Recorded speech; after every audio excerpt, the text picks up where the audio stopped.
Everybody's taken advantage of the United States. People know that if certain people are running a country, that it won't happen. When you see what China is doing to us, where we're going to lose this year $300 billion to China, and they're taking all of our jobs, and they're doing it through manipulation of their currency. In 15 years from now, China is going to be the most important economic power if we don't get on the ball. And our politicians, hey, look, I have a lot of friends in China. They think our representatives, they think our politicians are the dumbest men on earth. They can't believe what they're getting away with. And when you look at Japan not paying for the defense, we're defending Japan. We're losing billions and billions of dollars. We're fighting for AIDS help and for farmers and for this and that. You look at some of these countries like China, Japan, India, they're eating our lunch. The United States is, if it were a corporation, it would be bankrupt. It's losing $200 billion a year. For years now it's been losing that. What right do we have to go out and defend? Why aren't these countries, these wealthy money machines, paying us for the defense of their freedom and their nations?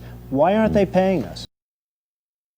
When I see a total ripoff of this country by Japan, where they literally have no defense budget, where we have to borrow money from them in order to get them oil and defend the Persian Gulf, where most of the oil goes to Japan and other countries, not us. We get 4% of our oil. When I see Kuwait, a total ripoff. We're bringing the Bridgeton. You remember the Bridgeton? Their oil minister sat back and he laughed at how much money he's going to make. Why aren't we getting some of that money? Why aren't we getting it? They're taking in billions and billions of dollars, and we can't even land a helicopter on Kuwaiti soil. And yet we let Japan come in and dump everything right into our markets and everything. It's not free trade. If you ever go to Japan right now and try to sell something, forget about it, Oprah. Just forget about it. It's almost impossible. They don't have laws against it. They just make it impossible.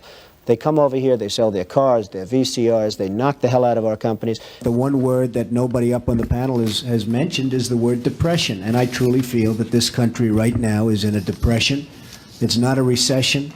People are kidding themselves if they think it's a recession. I know politicians perhaps better than you know politicians, and you interview them all the time. I deal with them all the time at almost every level. Well, certainly you've given them more money than I have. I've given them a lot of money, and they come to my office and they ask for a lot of money, and within the system, I give it. In his 2000 book, The America We Deserve, Trump wrote, "I really am convinced we're in danger of the sort of terrorist attacks that will make the bombing of the 1993 Trade Center look like little kids playing with firecrackers." Trump also mentioned the mastermind of the attack, writing, quote, "One day, we're told that a shadowy figure with no fixed address named Osama bin Laden is public enemy number one." You know, if you look at Saddam Hussein, he killed terrorists.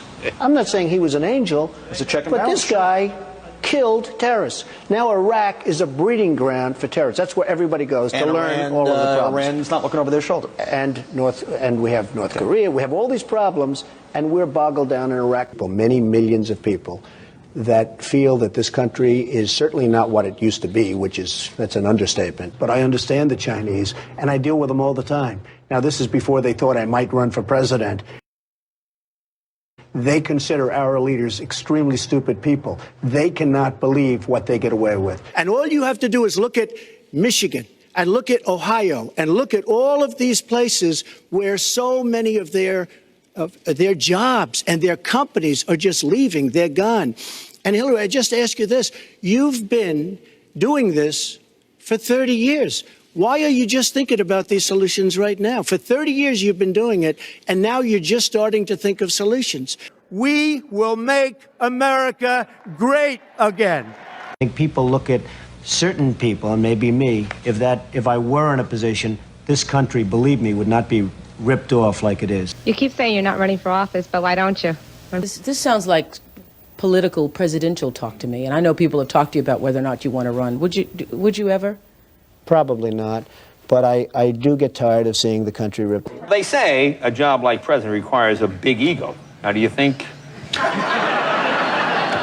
you can handle it? I'm not sure my ego is big enough. That's one of the things which I can... Really? Can I write that down? You can write. I don't think they want so much me. I think they want my ideas, what I represent. I think we do need people like you running trading negotiations and diplomacy, frankly, with these countries. This country needs somebody that can do a great job. This politics is a dirty business, I have to tell you.